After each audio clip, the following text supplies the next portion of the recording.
Good evening, everyone. Welcome to the Thursday, October 10th, 2019 Parks and Rec Board. Our first item on the agenda is the flag salute, and I'd like to introduce Todd Falstrom to the podium. Thank you.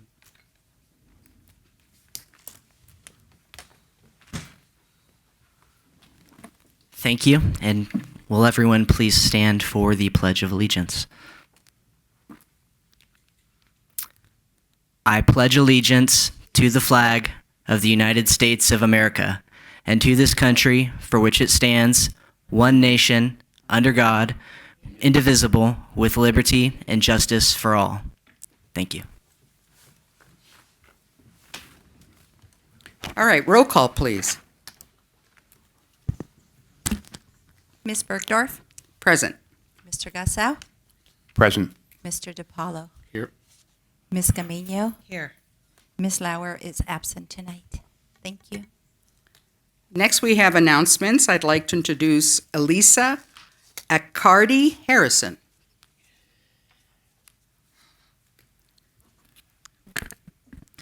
Good evening, Chair Bergdorf and members of the board. My name is Elisa Cardi-Harrison, Recreation Coordinator with the Parks and Recreation Department. It is my pleasure to present our department's upcoming programs and events tonight. Can we please begin the slideshow? Halloween is just around the corner. The Parks and Recreation Department offers a variety of fun and frightening activities and events. You can check out the full listing with details at burbankca.gov/Halloween. Haunted Adventure Backlot Horror Stories. Get the scare of your life at Haunted Adventure. This haunted maze will make your worst nightmares come true. The event will run for 3 nights only, October 11th, 12th, and 18th. Guests will start off at Stow Canyon Park for carnival activities and food trucks, and then continue up the haunted maze at the Starlight Bowl. Tickets are $5 online and $7 at the door, cash only. Please note that children 12 years and under must be accompanied by an adult. This event is not suitable for children under 6 years old. Halloween Skate Fest. You bring your best skate tricks, and we've got plenty of treats. Stop by Valley Skate Park for our annual Halloween Skate Fest on Friday, October 25th from 5 to 8:30 p.m. This event includes free admission, skate competitions, free food, dessert food trucks, a Halloween jumper, music, raffle, and prizes. Come in costume. We'll be giving out a 2020 annual skate pass to skate competition and costume contest winners. You don't want to miss this. Floating Pumpkin Patch. Make a splash at the annual Floating Pumpkin Patch at the Verdugo Aquatic Facility on Saturday, October 26th from 12 p.m. to 5 p.m. This is a free event where participants can select a pumpkin to decorate and enjoy the fall season at the activity pool. The main pool and activities will be open throughout the event time. 4 session times are available for the activity pool. Register in advance at burbankparks.com. Pumpkins are available for children ages 13 and under. Tot Halloween Party and Halloween Carnival. This year, McCambridge Recreation Center will be hosting 2 Halloween events.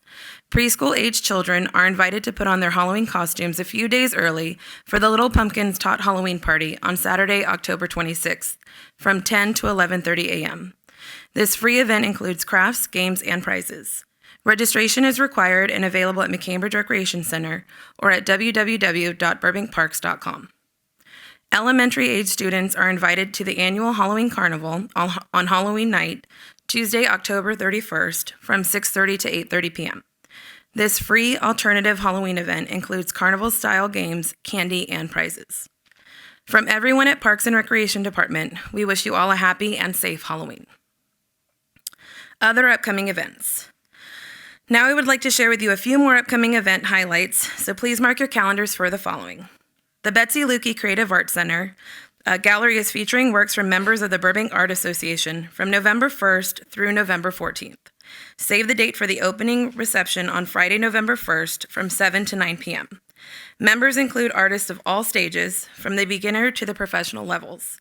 A variety of visual art mediums and styles will be represented at this show. Veterans Day.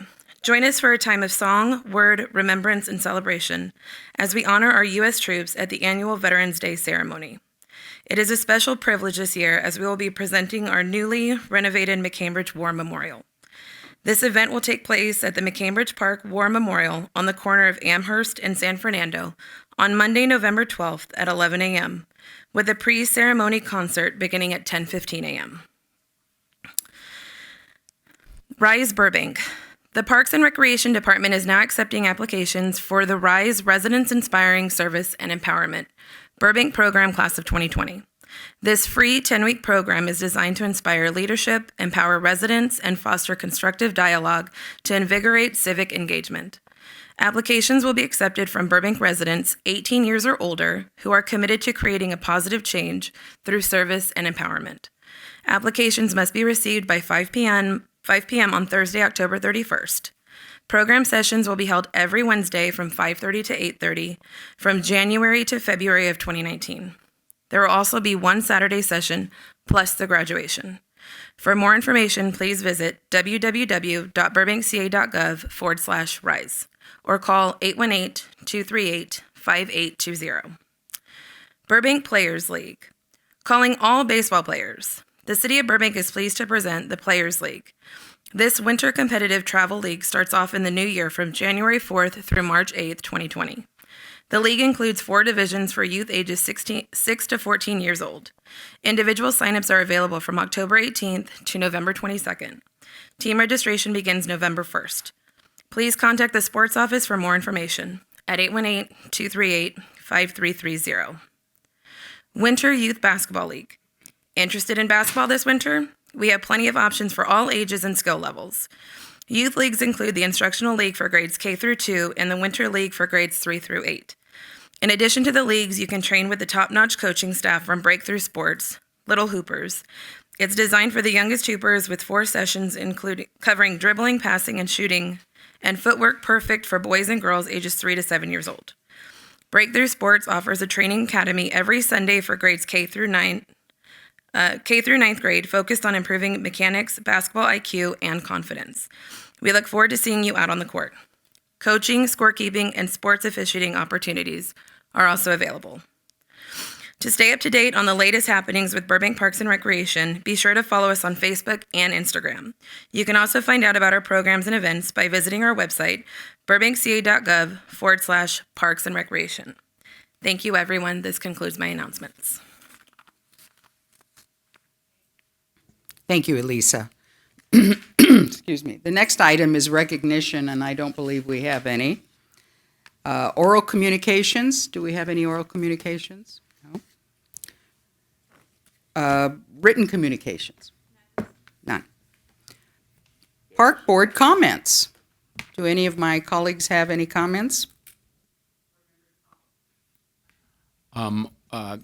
This past Saturday, as everybody knows, we had the Burbank Sports Walk of Fame inductions, and I thought it went very well. I want to thank the entire department, especially the sports office, for the wonderful testimony that they paid, and wonderful respect they showed all the individuals who were inducted. It was a wonderful day, and it got a chance for the past inductees to get together. So it's always a wonderful day, and and it's something for everybody to look forward to. And once again, thanks to the sports office, and congratulations to the new inductees. Thank you, Chair Bergdorf. Any others? I have a couple. I, too, attended the Sports Walk of Fame, and it was absolutely wonderful and amazing, and I was honored to be able to speak on behalf of the board. What a wonderful tribute to these people that have given so much of themselves for our youth and our community, and it was a great event. Also, this morning, I attended the Burbank Cultural Arts Commission, and they have a lot going. They're a very engaged, very active group. On October 26th at the Media Center, they're going to have what they call a pop-up event with zombies and music and dancers, so it should be fun. Starts at 10, and I believe it goes through to 3. It's all free. Bring your children, bring your family. In addition, we got to hear from Marissa Miner and Mary Hamzoyan. They briefed the Cultural Commission on the Burbank Economic Development in downtown and what they're doing, which is a lot, extensively. And that was it. It was a great meeting. Thank you.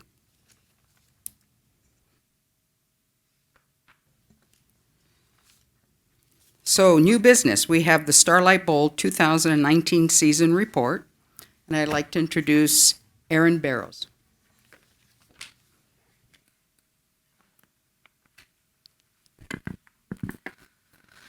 Good evening, Chair Bergdorf and members of the board. My name is Aaron Barrows, and I'm the Recreation Services Manager of the Parks and Recreation Department and oversee the Starlight Bowl. Tonight, Recreation Coordinator Doug Fowler and I will be reporting on our extremely busy and definitely fun and exciting 2019 Starlight Bowl summer concert season. We will provide you with the key highlights on city concerts, special engagements, marketing efforts, operations, sponsorships, and financial totals.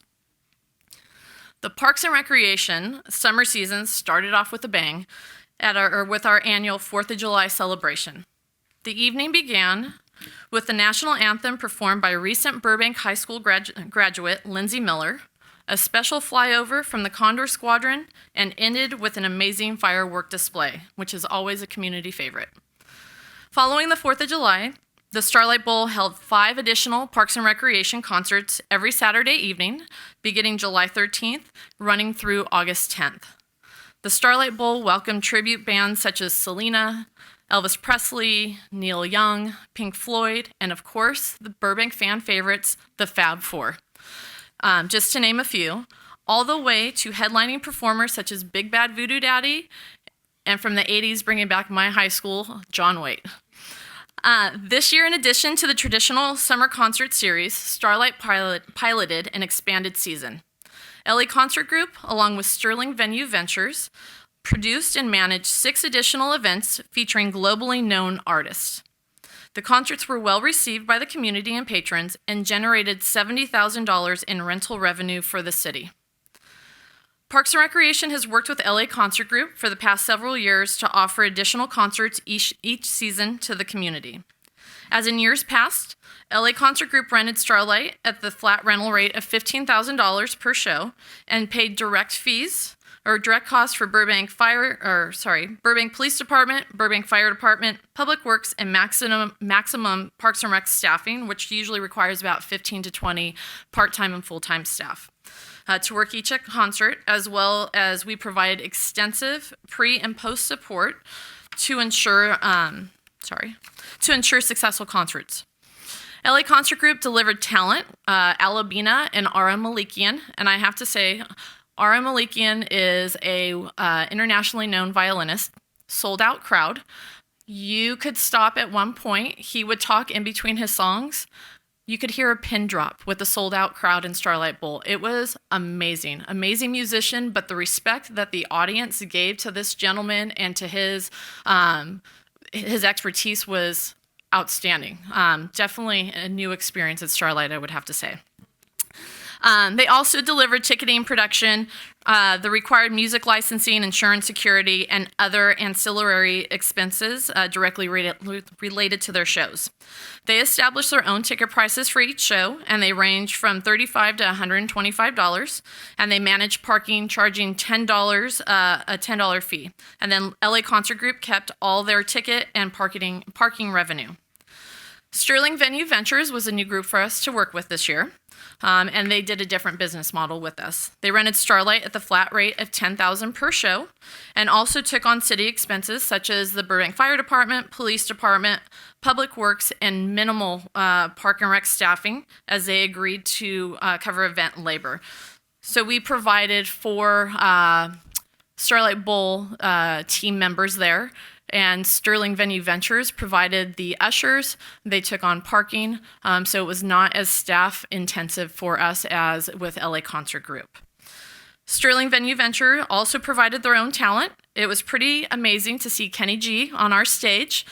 We also had Average White Band and Tower of Power, which for a small group was a powerful and fun group, I should say, the fans, that is. We had Air Supply, another fan favorite, and brought back my high school memories, and Chris Christopherson. They, again, also provided ticketing, production, required music licensing, insurance, security, and covered other costs related to their shows. Sterling also set their own ticket prices for each show, ranging from $28 to $99, and managed their parking, charging a $10 parking fee. Again, they retained all their ticket and parking revenue received. I'm happy to report that the pilot expanded season proved to be successful. Both concert promoters were able to introduce the Starlight Bowl to patrons that had either not heard of it or had never previously attended a show at the venue. The city did not receive any complaints from the surrounding community in regards to noise or traffic on the hillside. Bonus, definitely a bonus. LA Concert Group and Sterling Venue Ventures hired the same parking company that the city uses for our concerts, which assisted with moving patrons' cars quickly from the streets to the parking lot. Staff is pleased with the relationships that were created with both promoters, and we look forward to working with them again for the 2020 season. Moving on to marketing, existing marketing components were expanded and revised in 2019 to grow the venue's audience and exposure to Burbank throughout neighboring Southern California communities. Some new things we did for this season, at the request of actually this board, we sent out a 2019 summer concert season announcement, was mailed to 766 residences in the hillside community surrounding the Starlight Bowl. The Sterling Venue Ventures, who also operates the Canyon Clubs, created a tab on their Canyon Club website for Starlight Bowl concerts, dates, and information. This year, which was really exciting, we were able to take out a full-page ad in the Hollywood Bowl program that was provided to the patrons during their summer concert series. And then finally, we worked with NoHo Arts website and ran a Starlight Bowl banner with them for 2 months.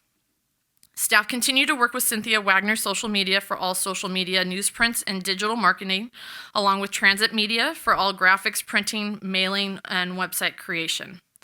At this time, I'm going to turn over the microphone to Doug so that he may continue discussing all the wonderful things that took place at Starlight Bowl this summer. Thank you, Erin. Good evening, Chair Bergdorf and members of the board. Again, my name is Doug Fowler. I'm a recreation coordinator with the Parks and Recreation Department, overseeing the operations of the Starlight Bowl.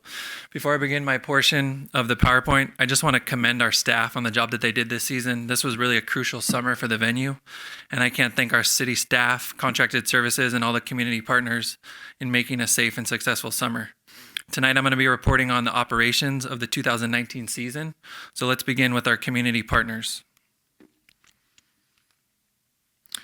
Throughout the season, the Starlight Bowl welcomed various community organizations to partake in our weekly concerts with the goal of using this opportunity to help build community. We had organizations such as the Burbank Animal Shelter, Gain Federal Credit Union, Burbank Veteran Committee, Providence St. Joseph Medical Center, the DeBell Golf Course, and the Sustainable Burbank Commission. They all joined the Starlight Bowl with various concert groups to engage with our patrons. One organization that I'm personally thrilled to report on is Providence St. Joseph Medical Center, who joined us for 3 of our events. Their goal was to gain exposure and increase awareness of the renovation of a brand new state-of-the-art emergency room and an urgent care facility. Through their efforts at the Starlight Bowl, they received a few gifts, and I'm happy to report that one of their largest gifts was a $10,000 donation. On to our concessionaire. For our concessions, we welcome back Cafe Corner Bistro as the official food and beverage concessionaire. This continued to be a great partnership with them as our city staff worked very closely with the management and the cafe to prepare for the season. We forecasted attendance, and we managed artist hospitality and staff meals for each concert. They also continued their collaboration with the Recycle Center to limit waste within our operations during the season, and they supported their zero waste effort at the venue. Due to a safe and successful 2018 season, the cafe was approved by the fire department for the use of a fryer, and they worked closely again with them to ensure that this new equipment was safely used throughout the season. The Cafe Bistro was also the concessionaire for our special events. They continued the practice of not allowing alcohol into the venue for these events, resulting in significant increase in the alcohol inventory and sales. As a result, the Cafe Bistro agreed to pay the city 10%. for all alcohol sales, and this accounted for $2,776 in revenue that went back to the city. On to public safety. As always, the safety of everyone associated with our large-scale events is a top priority. We continue the key operation enhancement of a bag and cooler check for all patrons at the main entrances. Allied Universal performed these security checks in search of prohibited items such as weapons and hard alcohol. The Parks and Recreation staff, Burbank Police Department, and the Fire Department and Allied Universal Company worked closely leading up throughout the season. I'm happy to report that we didn't experience any major incidents this season, and we were successful in providing a safe outlet for the community. Environmental awareness. It continued as a top priority this season. For the third consecutive year, we worked with Recycled Movie in conjunction with the Recycle Center to oversee all of our zero waste efforts. Recycle Movie provided staff for all 6 of our events, as well as 2 LA Concert Group private engagements to help guide patrons at our zero waste station. Recycled Movie worked closely with staff from the Parks and Rec, as well as the Recycle Center to incorporate new strategies aimed to increase our zero waste campaign. The Recycle Movie provided sufficient amount of staff for each event. They greeted patrons, and they assisted them at the waste stations. And they also did all the sorting and weighing at the end of each event. We now have a short video that we'd like to share with you that highlights our efforts. The Starlight Bowl season is underway, but when the concert's over, there's a lot of trash left behind. I'm Tara Lynn Wagner in Burbank, where a unique program finds people on site sorting through all this trash. So goodbye. There'll be soil. When it comes to what gets thrown away, Amy Hammis is pretty picky. Could be reused, right? What she's not is squeamish. It doesn't bother me at all because, again, I'm looking for resources. And I think if you're an environmentalist, you just see the bigger picture beyond what might be considered gross. Amy is the recycling specialist for the city of Burbank, and she doesn't like to see anything recoverable go to waste. That's what makes me sad, actually. I get a little sad. Which is why she's so invested in the Zero Waste program at the Starlight Bowl, an outdoor concert venue that attracts thousands of people and their picnics. State law requires large venues to have a waste reduction plan, but Amy says just putting out recycling bins isn't enough. And so that's why we go to the ends of the earth here to do it, because we're trying to build the habits. The effort starts with carefully labeled sorting stations. If stuff goes in the wrong one, workers armed with grabbers are there to correct the mistake. They're also there to educate people so they can make better choices in the future. We're not expecting perfection. We're expecting, hey, you know what? Can you be more conscious of your consumption? This sort-as-you-go strategy pays off later, when Amy and crew work into the night, meticulously recovering anything they can. Food scraps get composted right on site, including the uncoated food containers. Everything in here is compostable. Used by on-site vendor Cafe Corner Bistro. We're going to make soil out of it. So that's what nature does. Nature makes soil out of our food waste, and so we should be doing that too. They also pull out anything that can be recycled, although that market has tightened significantly, and some things that used to be accepted aren't anymore. So even if this was clean, a lot of this stuff is trash now. Last but not least, they weigh everything to see how much they saved from the trash heap. We probably are about a 77% diversion from landfill, which is pretty phenomenal. Of course, some stuff does end up going to the dump, but in the end, we're talking less than a quarter of what was thrown away. Thank you, guys. Amy can live with that. We're not delusional to say that there's no waste. The whole point of zero waste is to say, how much more can we move the bar? With effort and education, she hopes to push it even further. On to our community support. As in years past, the Starlight Bowl has benefited greatly from strong collaborations with key organizational personnel, both internally and externally. The Starlight Bowl is a collective effort, not only with the Parks and Recreation Department, but it is safe to say that nearly every department within the city plays a role and adds valuable support and contributes in one form or another. Additionally, I'd like to highlight a couple programs that provide invaluable hours for prep and support at the venue. The first being the Summer Trails Program, a youth employment program of the Management Services Department, who do so much behind the scenes in prepping the venue during the week and cleaning leading up to the events. The other group I'd like to highlight would like to be our friends over at Walt Disney Company and the volunteer program. The Disney volunteers provide 10 to 15 members for each concert. They assist in greeting patrons and ushering. They do ticket scanning. They collect our surveys, and they pass out promotional materials and information. With that, I'm going to pass it back over to Aaron, who's going to report on the sponsorship program, as well as our attendance and financial totals. Thank you, Doug. Let me quickly point out what an amazing asset Doug is to the Starlight Bowl, Parks and Recreation Department, and the City of Burbank. He's an absolute pleasure to work with, and I always can count on his PMA or his positive mental attitude. So with that, I am going to go into corporate sponsorship program. Our corporate sponsorship program experienced another successful year. Funds from this program help offset a portion of the cost of entertainment, marketing, and supplies for the summer season operations. The program offered 6 levels of support, with each level containing different benefits. This year we had a new 4th of July presenting sponsor at $7,500, our platinum sponsors at $5,000, gold sponsor at $2,500, silver sponsor at $1,000, and then we also had media sponsor and Starlight contributors. Platinum and gold sponsors will actually be recognized this coming Tuesday, October 15th at the City Council meeting.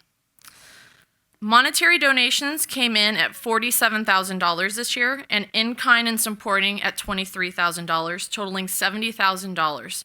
Overall, the corporate sponsorship program increased $15,500 from 2018.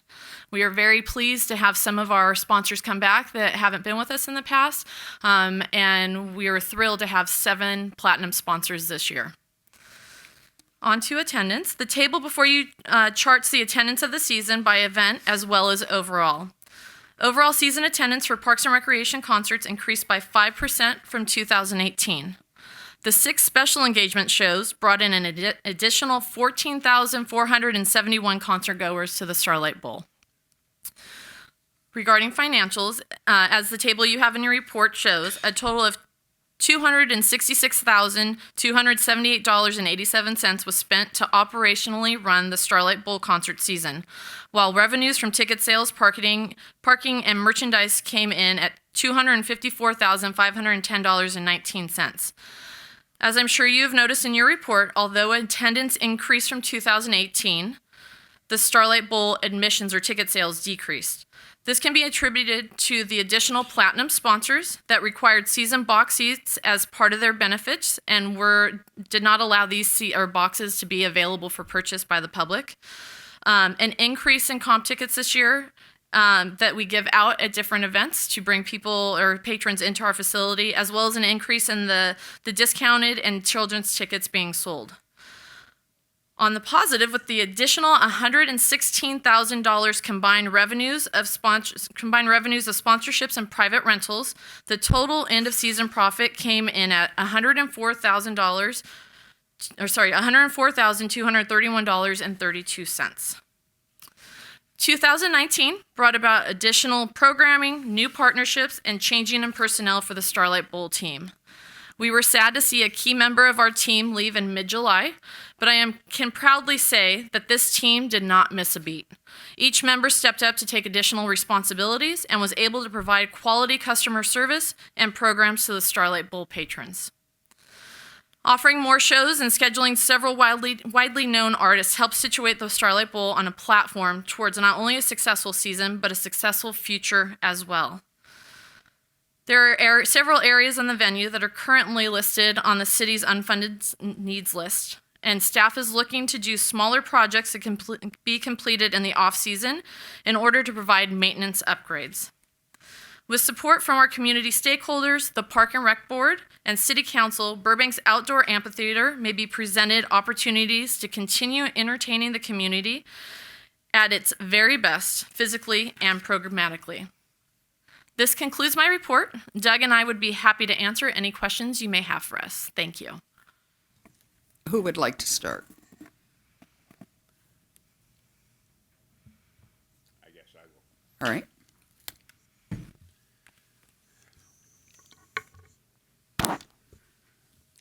Thank you both for your report. And let's see, this is my 9th year doing this, 8th year, whatever. But I probably had about the same thing to say every year. The first thing to say is that staff was amazing, and we didn't miss a beat. Thank you, and thank you too. It was a great year. I think we learned a lot. I know you learned a lot because we spoke every concert. Yes. And I know you guys both learned a lot. And we can do better. I think that the two people, the LA Concert Group and the Sterling Venue Ventures, I hope they'll both be back. They probably learned, they probably learned a lot. I know that looking at the Kenny G concert with 770 people in attendance, that hurt a lot of us. Because that was one of the best concerts we had there this year, or that I attended anyway. And he was amazing. And I heard so many people say they didn't know he was going to be there, which was sad. So I hope that Sterling Venue Ventures will change their marketing plan, because I think he could have filled that place with Kenny. July 4th was spectacular. That was us. And I think that was the most amazing concert I've ever seen there. And I think that advertising those things that we did well will bring more people for next year. And I'm already excited for next year. So are we. Thank you.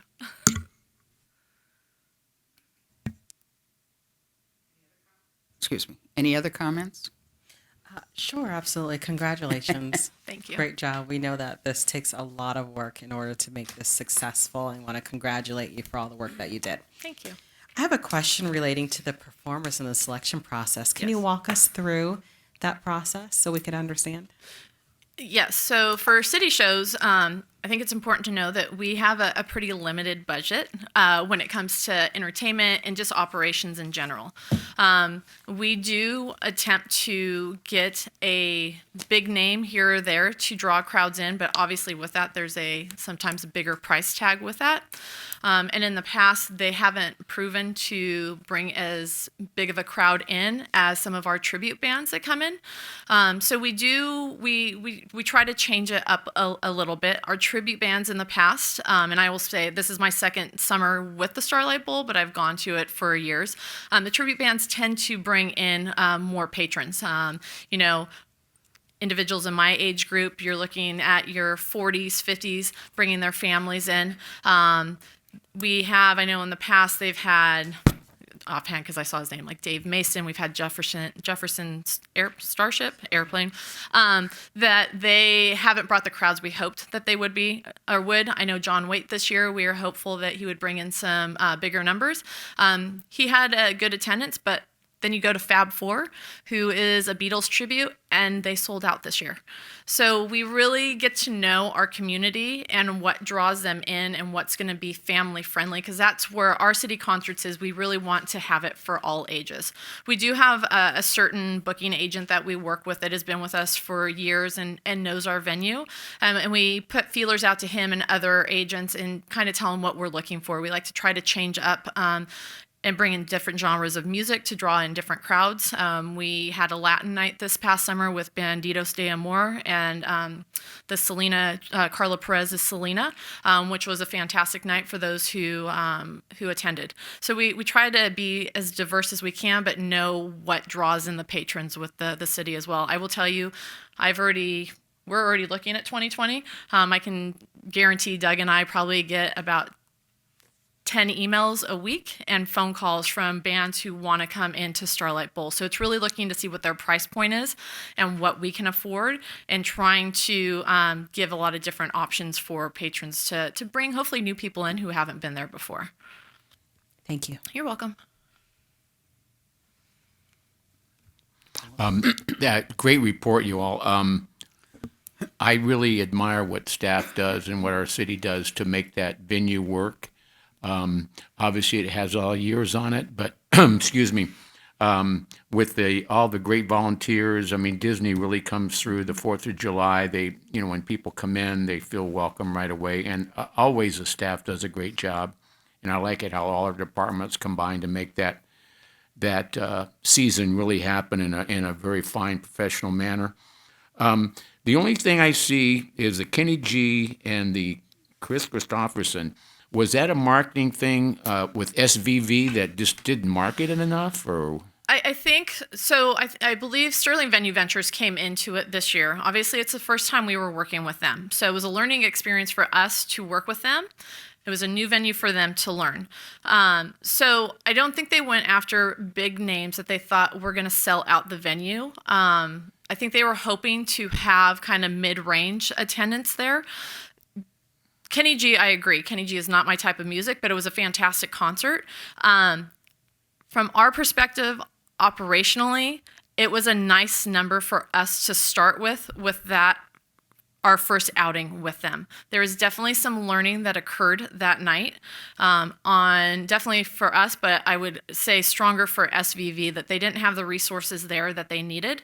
And if they would have had bigger numbers, I don't think it would have been as a nice smooth night as it was. I agree with board member Gasal that the numbers, you want to see bigger numbers in there, but I don't know if it was fully equipped to handle anything above 1,000 that night. Chris Christopherson, I don't know. I know that they marketed him. I think they were very surprised with the numbers that came back for him. It was great to see him. I had never heard his music, but everybody was talking about the legend that he is, and to have him on our stage was fantastic. I don't know what their marketing push was. I think they could do a better job. We actually... Chris Smith, Doug, and myself have actually met with both concert promoters already, so we debriefed from the season and kind of talked about the pros and the cons and talked about going into 2020, the things that we want to see different, and one of them was the big marketing push. We want to get more things out there. I think Sterling definitely has the ability with the different venues that they operate and to... the ability to market, to really push and bring people in. And I think now that they've had a summer under their belts with us and kind of have a better understanding and idea of how we work operationally, that they're going to try to bring those groups in that are going to bring larger numbers in next summer. Okay. So you think it was better that the lower numbers came Well- in because of what were they using, like different operators? They had something going on in Santa Barbara and No, so with with Kenny G, they again, there's two very different models. So with the LA Concert Group, it's like you're walking into a Parks and Rec concert. You're going to see City of Burbank staff everywhere. We have somebody down manning parking. We have everybody. We're the ushers. We're your points of contact. And really, LA Concert Group is taking care of the hospitality for the band. They're paying the staff, or they're feeding the staff and the volunteers, and they're answering questions here and there. Going into Sterling, which was a very different model that we've worked with, was minimal Park and Rec staff that was going to be there. So they were going to bring in their own ushers, their own security. They were going to deal with parking. They did their own parking for the first two shows, which proved, especially with Tower of Power and Average White Band, to be an unsuccessful venture. And we quickly told them, no, we need to, now you're going to use our parking for the next two shows, which definitely was night and day, and just made the experience for the patrons much better. So I think with the Kenny G, the 733 was not a fantastic number to have, but I think, again, if there was anything more, they weren't fully equipped to deal with a larger patron base. There was 4 of us there that night. We stepped in every which way that we could to help them run that facility and to help smooth things out. But I think we would have gotten into some tricky space if there was bigger numbers. Again, I think they were, I know too, sorry, Kenny G was a late addition too. They got, because we didn't get the okay with City Council until December, both of these groups got late in the booking game. So Kenny G was, because we had originally talked with Sterling Venue Ventures about possibly doing 10 shows. Since they got in late to the game, they had 3 definitely, which were their August shows. So Tower of Power, Average White Band, double headlined, Air Supply, and Chris Christopherson, and they really wanted to try to bring a 4th show in. So Kenny G was a late add. I want to say probably in April or May, Kenny G came in. So there wasn't the push there or enough marketing opportunity for them really to go after individuals and bring them in. Well, thank you again, Aaron and Doug, and to all the staff. You guys made it happen up there, and I'm sure that the groups coming in really appreciated your professionalism and your assistance. And I think the future looks really good. I think it's great that we bought in some extra shows, and I'm glad you didn't get a lot of complaints from the neighborhood. But I think it's great for the Starlight Bowls. Thank you all very much. Great job. Thank you. Board Member Gussow. Sorry, Aaron, I forgot one. Yes. So the end of season profit was $104,231, and I remember when we were hoping for $30,000 or $37,000. So will that change the budgeting for our programs for next year? You notice I looked over here, not over here. know Lincoln I looked speaks over to here. Our budget, the budget for Starlight Bowl is in the city's budget. It's approved. I think one of our goals. So it's kind of a yes and no response. It is our hope and our goal that as we continue to expand our programming, we're able to prove to city manager, financial services director, and ultimately to the city council that we are bringing in additional revenue, and it requires council approval to redirect those funds into our budget. So yes, it is. No, it's not a guarantee that those dollars are going to be redirected automatically, but I think that staff has done an excellent job throughout the years to increase the additional revenue. And again, it's our hope that we position ourselves and make a really darn good argument to have our budget increased. Because there are not a lot of places in our department where we can bring money into the department that is considered profit. That's not usually the charge of a municipality, and we're not here to make money. We're here to take care of our constituency, and that's our responsibility. But something like this says to me, if we spend a little bit more of that and give them, untie their hands a little bit to get a little better level of talent, maybe all of these numbers can have a 3 in front of them, or maybe even a 4 in front of them, so that we even bring more money in to do other things within our department. Because I don't expect that all the money that we might profit will go to this one program, but it would be nice to see some of it go to enhance the value of the entertainment. Good evening. Probably about 2 years ago, we actually had $15,000 from private rental go actually back into their operating budget because we were showing that successfully we were doing private rentals on a continuous basis. So jumping from 1 to 2, right, to now to 6 to possibly 15. As Mrs. Garcia said, we need to prove that can be consistent revenue source. And once we do that, we would be able to turn around and ask the city council and the city manager for some of that money to be redirected. But I think we have to show that on a continuous basis that we would be able to program those shows. But that was all part of that too, for sure. We wanted to show that the additional private rental money could go back and help support operations, additional maintenance up there. And so going from 15 to 70 was a great jump for us this year. And I think we will definitely have an argument showing going into the next year with additional programming to help hopefully redirect that money. So hopefully when you do have the conversation with all of those departments, what I'm advocating is not that we now have $104,000 in profit and we throw it back into our program. What I'm advocating is maybe there's a little bit of one-time money that can enhance the program a little bit so that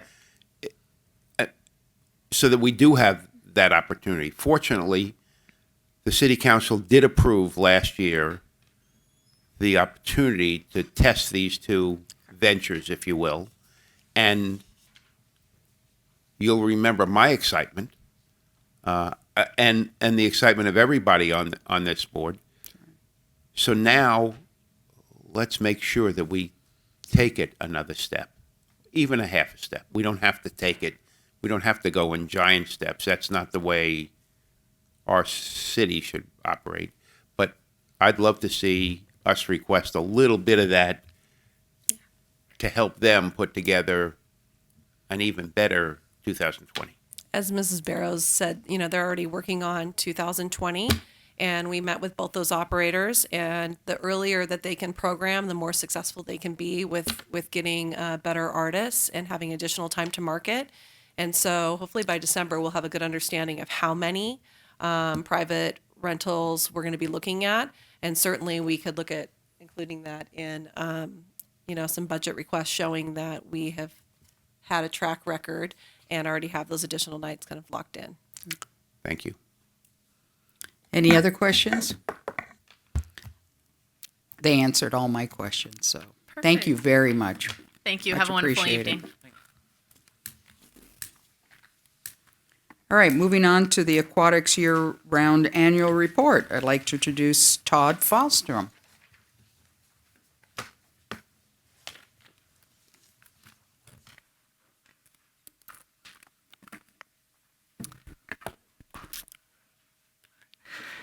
Good evening, Chair Bergdorf and members of the board, and thank you for your time tonight. My name is Todd Falstrom, and I'm the Aquatic Program Coordinator with the Parks and Recreation Department. I'd like to take some time tonight to present our annual report, talk a little bit about our program's mission and what we've been up to for the past 12 months. So as you may know, the city's aquatic programs are comprised of two aquatic facilities. The McCambridge Park Pool, which operates in the summer season only, and the Verdugo Aquatic Facility, which operates and offers programs year-round. Throughout the year, we offer a diversified group of aquatic programs, which include American Red Cross certified learn to swim lessons, recreation, swim, and water polo teams, and various water exercise and fitness programs. The majority of these classes are staff-taught, with the small remainder being taught by authorized contract instructors. The summary that you'll see on this first slide goes over our off-season programming, which is comprised of the fall, winter, and spring seasons. And you'll see at the bottom summary that the total classes for our off-season totals at 89 classes and just over 1,000 participants. One thing that I would like to note when we discuss classes from here and throughout the rest of the report, that when we talk about classes, those are class sessions. So that class actually is composed of 8 separate 30-minute class periods that take place over 2 separate weeks, Monday through Thursday, or in the off seasons, Monday and Wednesday over a period of 4 weeks. And then when we get to the summer, it'll be Monday through Thursday over a period of 2 weeks.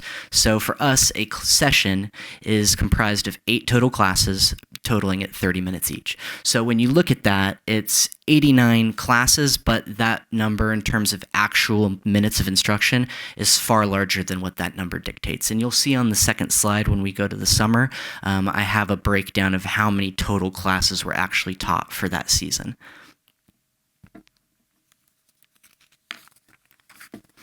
And so before I begin with our summer programming, I want to talk a little bit about the core mission of the aquatic program.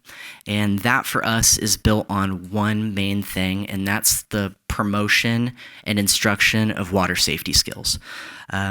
Studies over the last 10 years by the CDC have consistently shown that unintentional drownings are a leading cause of death in children 14 years of age or younger. Additionally, for every child that fatally drowns, another 5 receive emergency medical treatment for non-fatal submersions.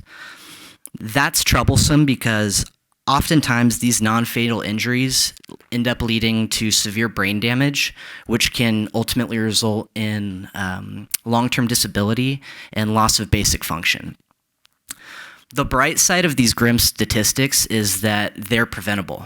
And because of that ability to prevent these deaths and these long-term disabilities and injuries, it's our core mission. One of our core programs is promoting the Learn to Swim program.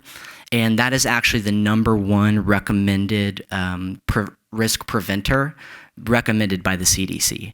And so part of the year where we're able to make the biggest impact on reducing those statistics is in the summer months. And so you'll see when you compare the fall class slate to the summer class slate, our classes increase almost exponentially.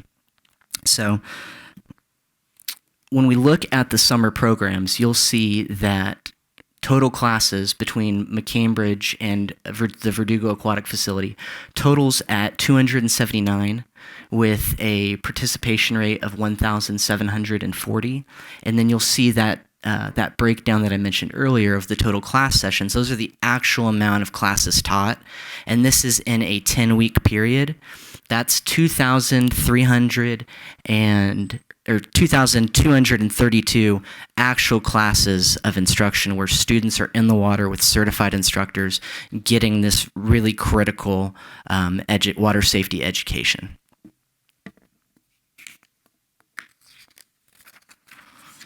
And while I talk about our Learn to Swim program, I want to talk about something particular that I'm very proud of this year. And that's our updated Red Cross Learn to Swim curriculum. We're an authorized provider through the American Red Cross, which means that all of our instructors are certified as water safety instructors through the American Red Cross. It's an additional certification that every instructor has to go through. It's about 30 to 40 hours of total training. A lot of other municipal agencies that offer Learn to Swim programs are not authorized providers and instead opt to train all of their instructors in-house, which oftentimes can lead to a lack of consistency in the quality of instruction. So we're the opposite of that. We are an American Red Cross authorized provider. And a big thing that we did this year was after evaluating our Learn to Swim program last year, we decided to make some small adjustments to bring our previous curriculum closer to mirroring the actual American Red Cross certified Learn to Swim program. So that's something that we're really proud of. That adjustment led to a significantly higher graduation rate in all of our levels. From our preschool and child levels across the board, we saw higher rates of return to the next class. The year previous, we saw a lot of repetition of the same level. That changed dramatically this year with the implementation of the new curriculum. And then the other thing, which I thought was a very nice touch, is we also worked very closely with our marketing department this year to kind of rebrand and update our swim lesson report cards. And you'll see those on the slide there. That's just a small collection of some of the levels. We assigned aquatic animal names to the different levels as opposed to just, something dry like child level 1. So it's something that engages the families, engages the children, gets them more excited about what they're learning in class, moving on to the next one, something that keeps them coming back energized and excited to come to class the very next day.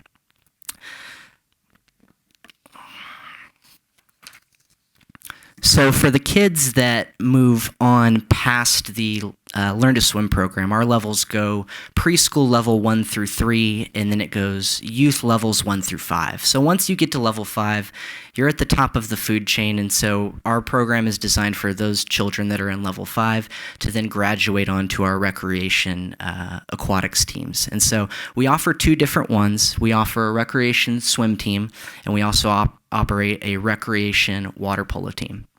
And so these are both programs that operate for us year-round. We coach internally these teams through the fall, winter, and spring, as well as the summer. In the summer, both teams participate in both Southern California Municipal Athletic Federation and LA84 Foundation sanctioned competitions, as well as other interagency competitions with other local agencies that offer these same programs. So our attendance, you'll see for the summer of 2019, the swim team had 76 total members, and this year we split the swim team up between 2 different groups. We had a swim team silver level, which was for younger participants that were new to the program that had just graduated from Learn to Swim, and then we had a gold level, which is for the older, more veteran swimmers that had been with us in that swim program for previous seasons. With water polo, our attendance isn't quite high enough for us to split it between the levels, but we had a total of 44 for the summer, and then you'll see in the fall, not too much of a drop-off, 60 for the swim team, once again, both gold and silver level, and then 30 total for the water polo. So I talked earlier about how we participate in the LA84 Foundation's sanctioned competitions, and this year we participated again in the LA84 Summer Splash program. And I'm very pleased to announce that this year we were also awarded some grant money from them. $6,000 in total was given towards the additional staff hours for the coaching of the swim and water polo teams. That money went towards extending our practice times. We extended our practice times by a half hour in the summer in order to prepare for the rigors of competition. And then we also used that additional money to send staff to LA84 sponsored trainings, which were sport specific, including a swim training, a water polo training, and then also another training, which was the Positive Coaching Alliance, which is it's a program that is sponsored by and pushed by the LA84 Foundation to talk about the importance of positivity in competition and as role models for the coaches. So in addition to that grant money, we were also very honored to be selected, similar to an Olympic bid, but on a much smaller scale, as the host facility for the Summer Splashes end-of-year Water Polo Festival.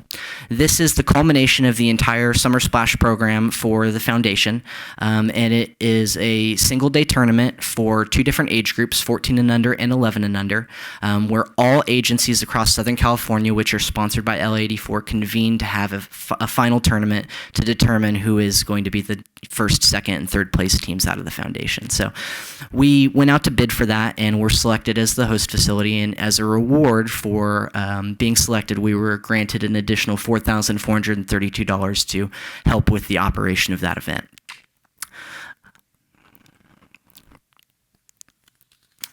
So besides all of the classes and programs that we instruct, we also have a number of programs which are open to the general public and aren't led by instructors. And chief among those in the summertime is our recreation swim program.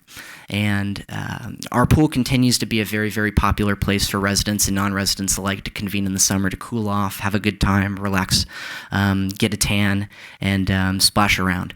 So you'll see here on this slide is our schedule for the recreation swim schedule for 2019. It was very straightforward this year, Monday through Friday at the Verdugo Aquatic Facility, and actually 7 days a week at the Verdugo Aquatic Facility, 11:45 a.m. to 4 p.m. with activity pool sessions taking place between 11:45 a.m. and 1:45 p.m., a 15-minute break to clear out the patrons inside the activity pool, and then a second 2-hour session from 2 to 4. McCambridge Pool operated on a slightly reduced schedule, and this was based on data from last year's summer program, where we saw lower attendance numbers at McCambridge. And so you'll see that McCambridge operated from 12:30 to 4:30 p.m. Monday through Friday, operated on a reduced schedule on Saturdays, closing at 3, and then closed for the entire day of Sunday. On this slide here, you'll see overall attendance numbers for the summer. You'll see that our total for McCambridge Pool for the season was 10,416 patrons. The Verdugo Aquatic Facility brought in 30,786. And then on top of that, admission to just the activity pool was 21,237. So besides recreation swim, our second most popular public program is by far our lap swim program. And this is a space for residents and non-residents alike to come, get a workout, work on their fitness.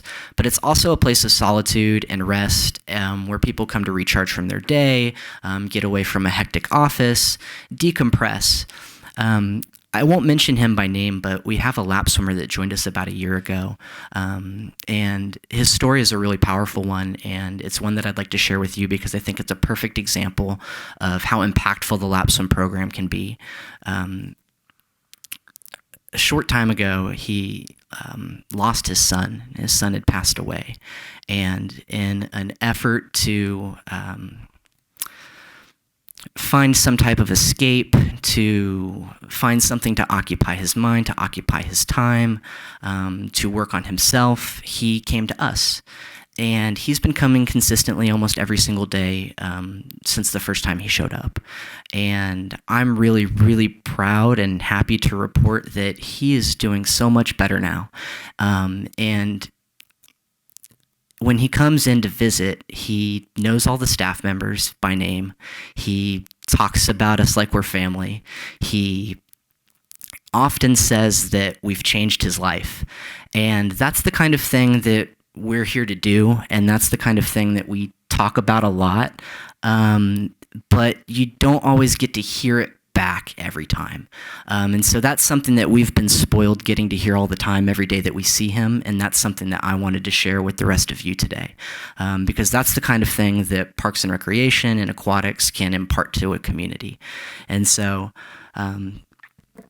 moving past lap swim, you'll see that we also had significant numbers for the year, with about just coming over 25,000 total in attendance for lap swim for the year. Now, we just talked about all of like the generic basic aquatic programs that you come to expect from almost any municipal pool. And one of the best parts about the job is that we also get to be creative and program special events. And earlier I mentioned that our core mission is not only to teach water safety skills, but also to promote them. And so our special events serve a special role for us in that it's a way to promote the pool and the facility and bring in people that might not otherwise come to the facility or take advantage of it. And so we offer a number of aquatic special events throughout the year. I have a couple here highlighted, so I want to take a couple of moments to mention the ones that aren't in the slideshow. Those include Summer Family Night, the Dive and Aquatic Movie, and Teen Night. The first one you'll see listed up here is our annual Rock-A-Hula event. That is a free event for the senior community. We bring them in for free. We feed them a free meal. We have entertainment not only from the Jocelyn Center, but we also bring in a musician as well. For the last couple of years, we've brought in Scott Bruce, who is a fantastic Elvis impersonator, who you'll see pictured there. We work with the marketing department. They do all of our wonderful flyers. The next event you'll see is the one that we're getting ready for and that you heard in the announcements earlier today, and that's our annual Floating Pumpkin Patch. And so this one is definitely one of our most popular events. Last year it brought in over 500 plus attendees to swim in the activity pool, select a pumpkin. Last year we also added in the addition of pumpkin decorating stations as well as a pumpkin decorating contest for all the members that came to attend. And so we offered 4 different activity pool sessions, and at the end of each session we offered a pumpkin decorating contest and awarded some prizes to everyone that decided to participate. So we're doing that again this year. We're really, really excited about it. We opened up registration last Friday, and I'm very happy to report that I think Session 1 is already sold out, Session 4 is sold out, and Session 2 and 3 are on their way. So really excited about this event. It's hoping it'll be another successful one. After October, we do our annual winter polar plunge, which is on the smaller side for us, but it's a way for us to keep the idea of recreation swim and the activity pool fresh in everybody's minds in the cold winter months. We heat the pool up nice and warm and let the kids come in and get a nice wintertime recreation swim session. We also partner with volunteers from the Helpful Honda days to come in and serve hot chocolate to all the kids. And last year, we also added in the addition of some arts and crafts stations where kids could make and decorate their own ornaments as a souvenir from the event.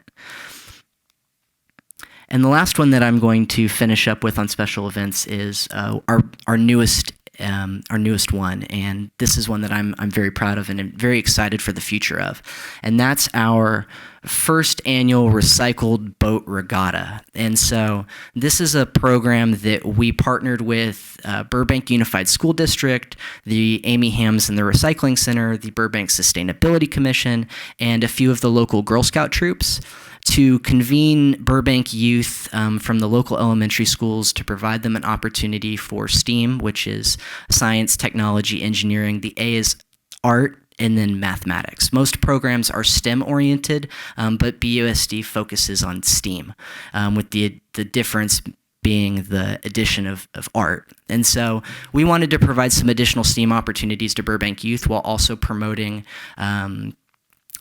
issues such as environmental waste, waterway pollution, and things like that. So we put together this event for youth to design and create their very own boats made out of recycled materials, and children were free to enter and then race their boats through the pool against each other for a variety of different awards.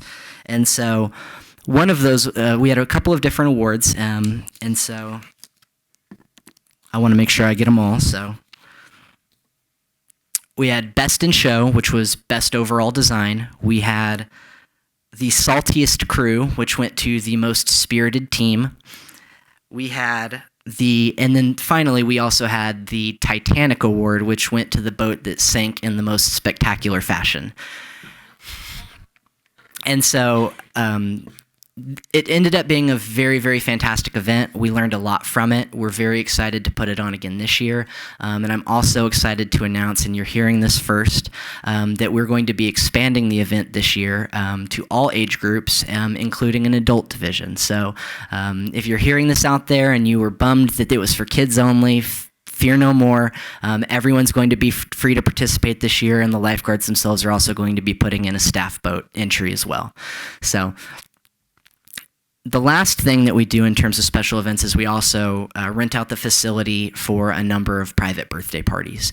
And this is a program that continues to be extremely popular among residents. It's not uncommon for us to open registration day with all of our parties being booked in the exact same day.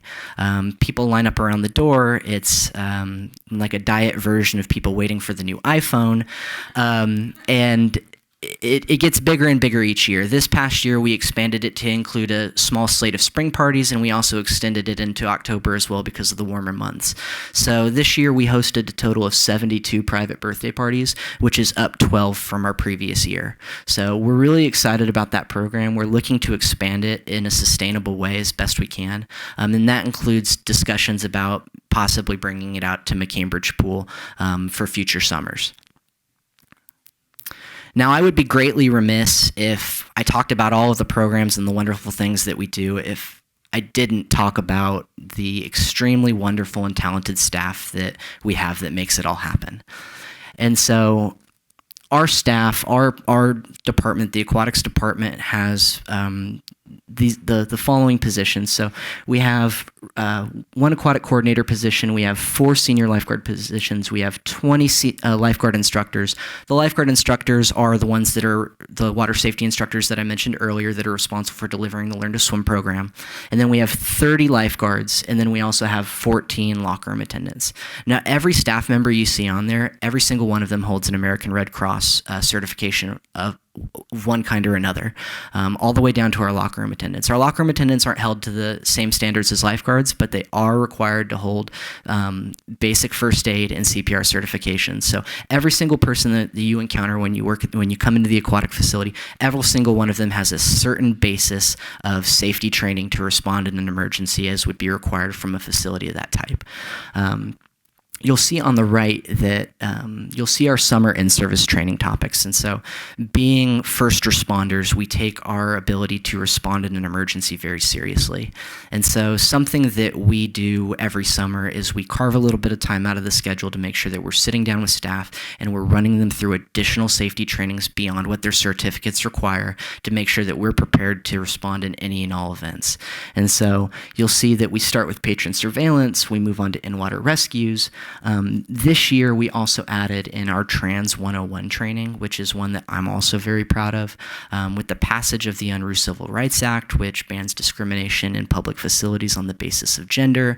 We needed to make sure that we had an update and modern policy when it comes to how we monitor and supervise our locker rooms. And so we brought in all staff as well as a very wonderful speaker to go over transgender issues, rights, ways to navigate those things, and how to also make sure that that fits in with our facility. After that, we went to our CPR and AED training, our first aid training, which is Title 22, which is for first responders. After the earthquakes that occurred, we pivoted and changed our schedule slightly to have some trainings based off of disaster response and what we would do in the event that an earthquake or a natural disaster or some type of mass casualty event would occur at the pool. Because we did, on those days where we had those tremors, we did have to shut down the facility. We felt those aftershocks at the pool and did have to evacuate patrons for safety. And so we did a further training to make sure that all staff were prioritizing and understood how to respond in those types of events. After that, we did heat-related illnesses. Thankfully, this was a rather mild summer. I think 7 times last year we had to submit a heat-related warning to the public, warning them of outside activity, air quality, how to behave and take care of themselves in extreme heat. We didn't have to do that this year, but we do always make sure that we take time for that training. We do facility safety, and that's focused inward quite a bit, not only potential areas where the facility can be unsafe for patrons, but also ways for us to look at ourselves and make sure that our operations and the way that we interact with each other are being done in a safe way. And I'm happy to report that we've now gone an entire year and change without having a single employee injury. So very proud of that. We also work on spinal injuries, and then at the very end of the summer we do lifeguard skills training, which is like an exit assessment of where everybody is from the start to the end of the year.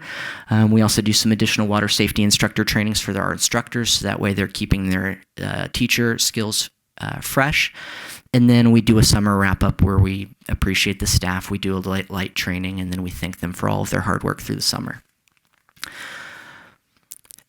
In addition to all of the things that we do, I also want to take some time to talk about our partners that really enhance the overall program value of the aquatic facilities. And so we're really, really spoiled to have a number of groups that work and rent from us that bring a lot of really wonderful programs to the city. And so one of those is Burbank, Los Angeles swim team, or better known as BLAST. They're a USA-sanctioned swim team. They're very large, very competitive. They serve an area of the space where our youth recreation swim and water polo teams can't. They compete at a much higher level. They just had a swimmer this year that was a quarter of a second off an Olympic trial cut. They do really phenomenal work. We also have Golden Road Aquatics, which services our masters swim residents. And so for the individuals that come in that lap swim, but they're looking for something more intense. They're looking for that feeling of camaraderie, that feeling of being on a team still, the ability to get additional coaching, stroke refinement. The Golden Road Aquatic Masters team does all of that, and they've been with us for quite some time, and they've done a fantastic job there. We also work with the Lycée International de Los Angeles. Apologies for my French accent. They rent with us in the fall and are wonderful stewards of aquatics and our programs. We also work with the Silver Dolphins swim team, which is a smaller USA swim team. And then we also work with the Los Angeles Synchronized Swim Club. Synchronized swimming now goes by artistic swimming. That's the term of art that the sport is now recognized under. And they are a high-level, competitive, artistic swim team that puts together events and competitions and competes at the junior Olympic level. Finally, we also have One with the Water, which is a private swim lesson provider that we work with. They are fantastic. They specialize and focus primarily in swimmers and students that might have developmental needs. And so they work in that space where a lot of our water safety instructors don't have that additional training, and they've been fantastic. The last thing that I want to finish up with is where we're at right now, and it's kind of the end cap of our aquatic season every year, and that's our winter maintenance period. So after a year of heavy programming where we've had thousands and thousands of people coming in and out of our doors and in and out of the water, we take a little bit of time to rehab ourselves for 2 weeks every December to set us up for success for our future state and county health and safety inspections and all of our programs for the coming year.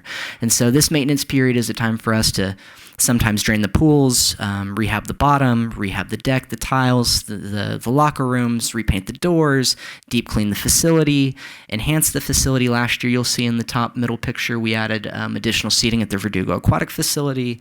This year, we're going to be bringing in some lounge chairs for the sunbathers. We're also looking at some additional shade options.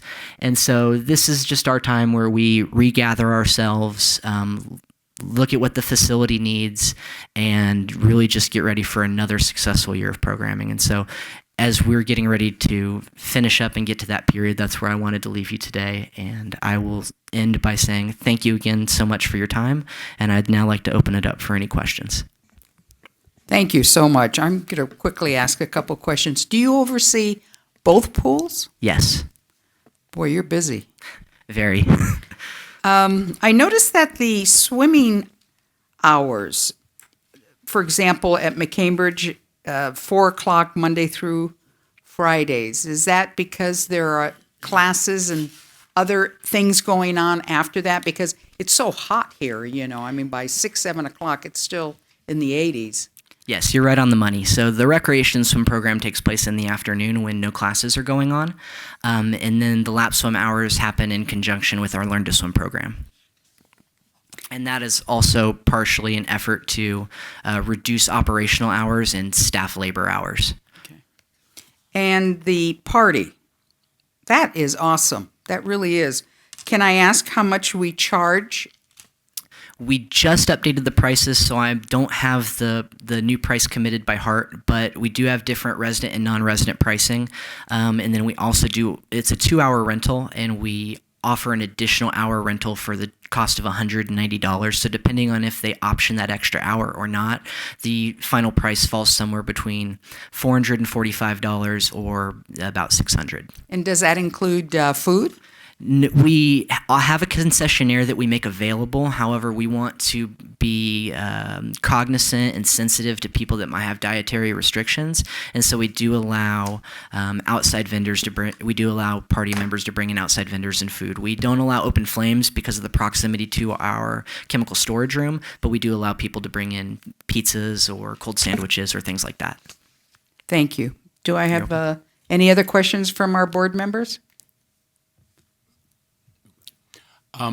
Now, the reason McCambridge is obviously not as well attended, but during the peak summer months, you need that. And as far as the lap swimming goes, with the 50 meter, it still helps absorb some of the use at Verdugo in the lap swimming program, and judging by the the water slide area at Verdugo. That this is another reason why we need at least a 25 meter pool, and also a bigger water park at McCambridge. That's kind of a pie in the sky, but it's going to happen someday. I agree. Yeah. And as far your report was excellent. Thank you. You didn't go to one note. I was very impressed with that. I usually have to have everything and read it verbatim, but. How long have you been here? I haven't been down to the pool in a while. I just hit a year at the beginning of June, so a little bit over a year now. Well, very impressive, and thank you for a great informative report. And I want to come by and see you. So I'm going to try to get out my lazy rear end and start swimming again. Anyway, my stroke is laughable, so I don't want That's all right. We don't judge. It's for everybody. We're here for everybody. Have sympathy on old people. Anyway, thank you very much. Thank you very much. Thank you. Were you a swimmer? I was. I did swimming and water polo throughout my youth, and then I also worked in aquatics up north at the city of Fairfield for a little bit over 10 years and coached swimming and water polo at the high school level out there as well for a little bit under a decade. Well, congratulations, and we're very lucky to have you overseeing the aquatics program for the city of Burbank. Our families and our residents are very fortunate. Thank you so much. Thank you.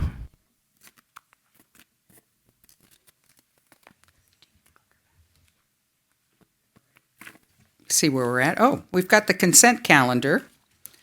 And the first item is the approval of the September 12th, 2019 minutes, along with the city council agenda. Oh, no, is that Only one item under the consent calendar, or are there more? City Council agenda item updates. The contract compliance, thank you. Park Patrol report. Departmental operations update. Do I have a motion to approve? Motion. Do I have a second? Second. Excellent. All in favor, say aye. Aye. Thank you. That passes. Any tabled items? None? We have no one to communicate for our second period of oral communications.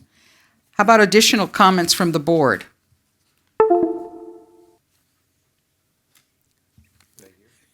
None? How about introduction of new agenda items? Do we have any? Board Member Gussow. Thank you, Chair Bergdorf. I'd like to ask a question about, I know we had a golf course update. What we didn't have, unless I missed it, was the city portion of that golf course update. So we know how the course is doing, and we know how Touchstone is doing, but I'd be curious, and it may be something further down the line, I'd be curious about the budgetary situation for our city and how it has changed since the change in the turnover. Is that something that's on the agenda for the future, or can I request that? Yes, it's actually on the agenda for the future. So as we have it programmed for next summer. So as the board may recall, it was in December when Touchstone took over the golf operation, and really the first 6 months, so December, really January through June 30th was like that transition period where we and they were trying to figure out and what their accurate, more or less, projections would be for rounds and revenue and whatnot. So we look at the 1st of July being where the clock started ticking for their to get a full year, really a good gauge. So we're looking at July. We're more than happy to bring a report sooner, and probably January if you'd like, just to get a sense of how the first 6 months of the transition and comparing that to the following 6 months of really, now that we had a liquor license and all of those things in place. Happy to do that. I'd love to get a sense of that. Sure. Because I see great things happening there, and I'd like to know whether there's going to be more money available for. My understanding was that additional profits that we would see from that golf course would go back into the course. And I saw them do some of those wonderful things already. As an example, they did 2 of the sand traps, and they're so much nicer than the rest of them. I'd like to see how we're doing financially to have some feeling about what the future holds for us. Absolutely. And also, just to mention, the golf course, we now have absorbed the golf course into the general fund. It's no longer an enterprise fund.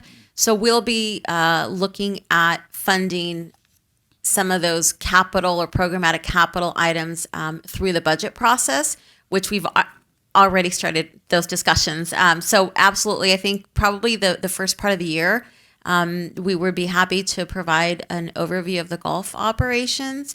And I think it would segue nicely, as we'll also be discussing budget at that time, to then talk about priorities for not only the golf course, but just overall our park facilities. Thank you. Yes, I'm hearing comments about the golf course, how wonderful it is and the improvements. So, and also I attended the open house, and that was lovely. That was really nice. So very positive. All right. Any other comments? None? We are adjourned. Thank you so much.